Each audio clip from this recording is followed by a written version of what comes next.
বিশেষ মশলায় তৈরি করা এই করলার রেসিপিটা যে এতটা সুস্বাদু আমি 100% গ্যারান্টি দিয়ে বলতে পারি। যারা একবার এই রেসিপিটা খাবেন মুখে স্বাদ লেগে থাকবে, আর এটার স্বাদ কখনোই বলতে পারবেন না, এতটা মজার হয় করলার রেসিপি। যারা কখনো করলা খেতে পছন্দ করেন না তারাও এই রেসিপিটা যদি একবার খান অবশ্যই বারবারই খেতে চাইবেন। আসসালামু আলাইকুম, কুকু তাফুজাতে আপনাদের সবাইকে স্বাগতম। আশা করছি যে যেখান থেকে আমার ভিডিওটি দেখছেন সবাই ভালো আছেন। আজকের এই করলার রেসিপিটা তৈরি করতে এখানে আমি 4টা করলা নিয়েছি, আর এই করলাগুলো ঠিক এভাবে চাকচাক করে কেটে নিব। এই সাধারণ করলা দিয়ে অসাধারণ রেসিপি তৈরি হয়েছে শুধুমাত্র একটা সিক্রেট উপকরণ দেওয়ার কারণে। আপনারা যারা আমার ভিডিওটি দেখছেন ভিডিওতে একটা লাইক দিয়ে ভিডিওটি কন্টিনিউ করবেন, আর ভিডিওটি যদি ভালো লেগে থাকে বন্ধুদের সঙ্গে ভিডিওটি শেয়ার করে সবাইকে দেখার সুযোগ করে দিবেন।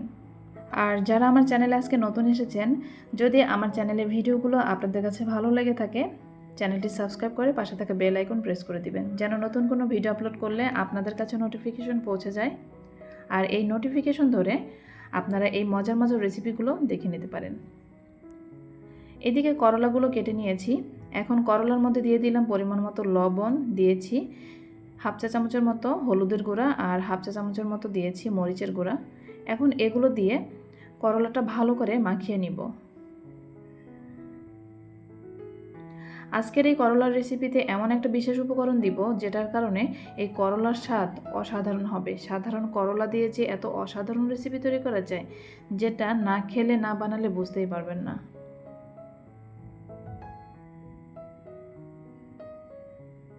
লবণ, হলুদ, মরিচ করলার সঙ্গে ভালো করে আমি মাখিয়ে নিয়েছি।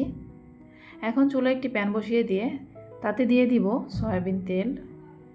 সরিষার তেলেও এই রেসিপিটা আপনারা রান্না করতে পারেন। আমি আজকে সয়াবিন তেল দিয়েই রান্না করব। তেল কিছুটা গরম হয়ে আসলে এর মধ্যে দিয়ে দিব এই করলাগুলো, অর্থাৎ এই তেলের মধ্যে করলাগুলো ভেজে নিব। একদম কড়া করে ভাজবো না।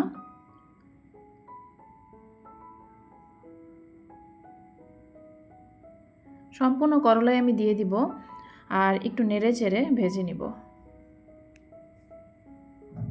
চুলার হিট এখানে আমি হাই হিটে রেখেছি।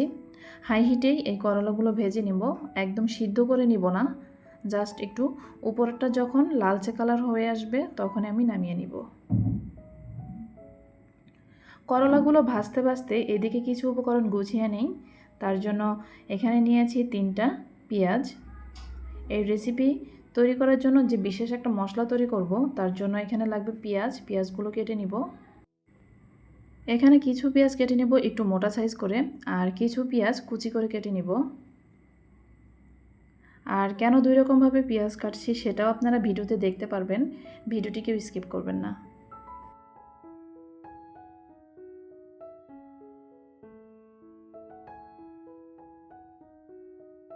এখানে 2টা পেঁয়াজ কেটে নিয়েছি কুচি করে, আর 2টা পেঁয়াজ কেটে নিয়েছি একটু মোটা সাইজ করে, আর কয়েকটা কাঁচামরিচও ফালি করে কেটে নিব।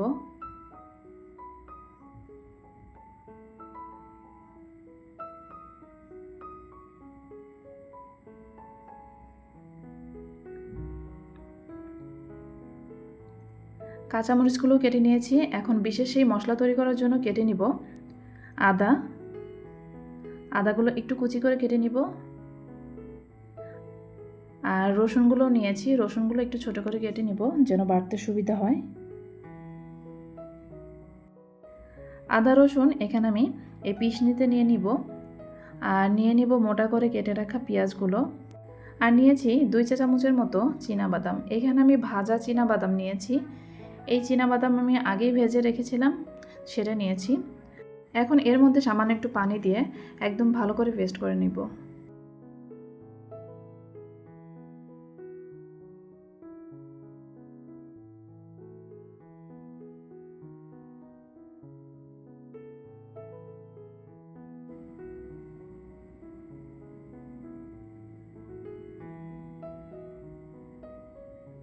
একদমই মিহি করে সব কিছুই আমি এখানে পেস্ট করে নিয়েছি, হয়ে গেছে। এদিকে আমার করলাও অনেকটাই ভাজা হয়ে গেছে।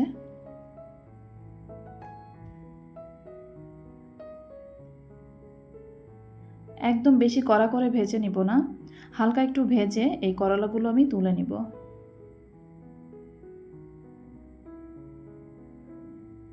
এই করলাতে আরও একটা সিক্রেট উপকরণ দিব, যেটা দিলে এর স্বাদ আরও অনেক গুণে বেড়ে যাবে। আপনারা যারা করলা খেতে পছন্দ করেন তাদের জন্য তো বেস্ট একটা রেসিপি, আর যারা পছন্দ করেন না, যারা তিতার জন্য খেতে চান না, তারাও একবার ট্রাই করে দেখবেন, দেখবেন ভালো লাগবে। করলাগুলো ভেজে নেওয়া হয়ে গেছে, এখন আমি তেল ছেঁকে এই করলাগুলো তুলে নিব।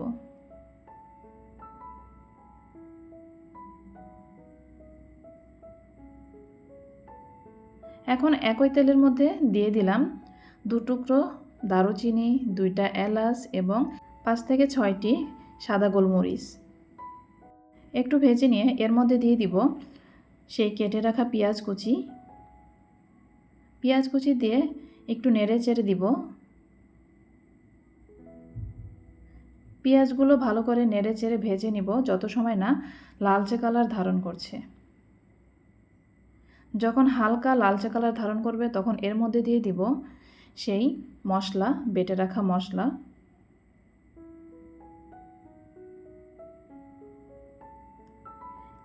এখন এই মশলা কিছু সময় এই পেঁয়াজের সঙ্গে নেড়ে চেড়ে কষিয়ে নিব।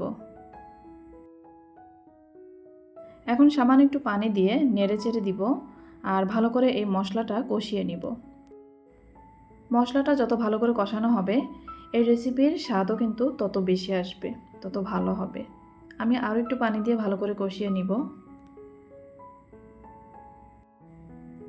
যখন মশলাটা এরকম ফুটে উঠবে তখন এর মধ্যে দিয়ে দিব পরিমাণ মতো লবণ,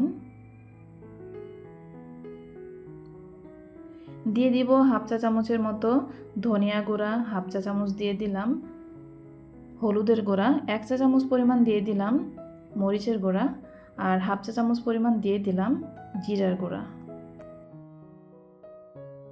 এখন সব কিছু নেড়ে চেড়ে এই মশলাটা ভালো করে কষিয়ে নিব। আপনারা যারা এই ভিডিওটি দেখছেন, ভিডিওটি দেখতে দেখতে একটা লাইক দেওয়ার কথা ভুলে গেছেন, এখনই একটা লাইক দিয়ে ভিডিওটি কন্টিনিউ করবেন। আর রেসিপি যদি ভালো লাগে থাকে অবশ্যই চ্যানেলটি সাবস্ক্রাইব করবেন, শেয়ার করবেন, শেয়ার করে আরও অনেক মানুষের কাছে পৌঁছে দিয়ে এই ভিডিওটি দেখার সুযোগ করে দেবেন সবাইকে। এখন দিয়ে দিলাম কেটে রাখা কাঁচামরিচগুলো। কাঁচামরিচ দিয়ে আর একটু কষিয়ে নিব। মশলা কষাতে কষাতে যখন এরকম তেল ছেড়ে দিবে তখন এর মধ্যে দিয়ে দিব সেই ভেজে রাখা করলা। এখন ভালো করে নেড়ে চেড়ে এই করলা এই মশলার সঙ্গে মিশিয়ে নিব। খুব বেশি সময় কষাবো না, এই মশলার সঙ্গে মেশানো পর্যন্তই আর কি কষিয়ে নিব।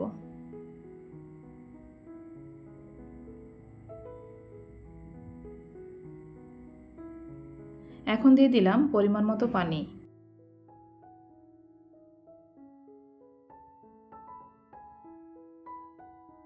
এই রেসিপির স্বাদ বাড়ানোর জন্য শেষে গিয়ে এমন একটা উপকরণ দিব যেটা দেওয়ার কারণে এই রেসিপির স্বাদ অনেক গুণে বেড়ে যাবে।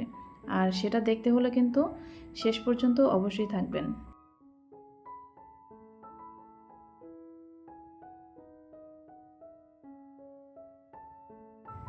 এই পর্যায়ে এসে দিয়ে দিব সেই সিক্রেট উপকরণটা, আর যেটা দেওয়ার কারণে স্বাদ অনেক গুণে বেড়ে যাবে। আর সেটা হচ্ছে এই যে ম্যাজিক স্বাদের মশলা। এই স্বাদ মশলাটা দেওয়ার কারণে এই রেসিপিটা অনেক স্বাদের হবে, সত্যি অনেক স্বাদের হয়, অনেক মজার হয়। ট্রাই করে দেখতে পারেন। মশলাটা দিয়ে আবার একটু নেড়ে চেড়ে প্রায় 1 মিনিটের মতো একটু জাল করে নিব।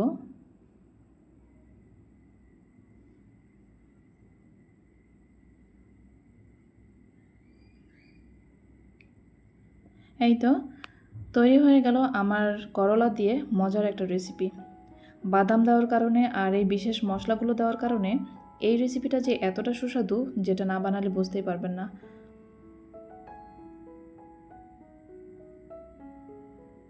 ঠান্ডা করে আমি এই বাটিতে সার্ভ করে নিচ্ছি। আর আজকের রেসিপিটা কেমন হয়েছে অবশ্যই কমেন্টে জানাবেন। ভালো লাগলে লাইক, কমেন্ট, শেয়ার করে আমার এই চ্যানেলের পাশে থাকবেন। আজকের ভিডিওটি এই পর্যন্তই। পরবর্তীতে আরও মজার মজার রেসিপি নিয়ে আপনাদের সামনে হাজির হব। ততদিন পর্যন্ত সবাই ভালো থাকবেন, সুস্থ থাকবেন। আল্লাহ হাফেজ। আসসালামু আলাইকুম ওয়া রাহমাতুল্লাহি ওয়া বারাকাতুহু।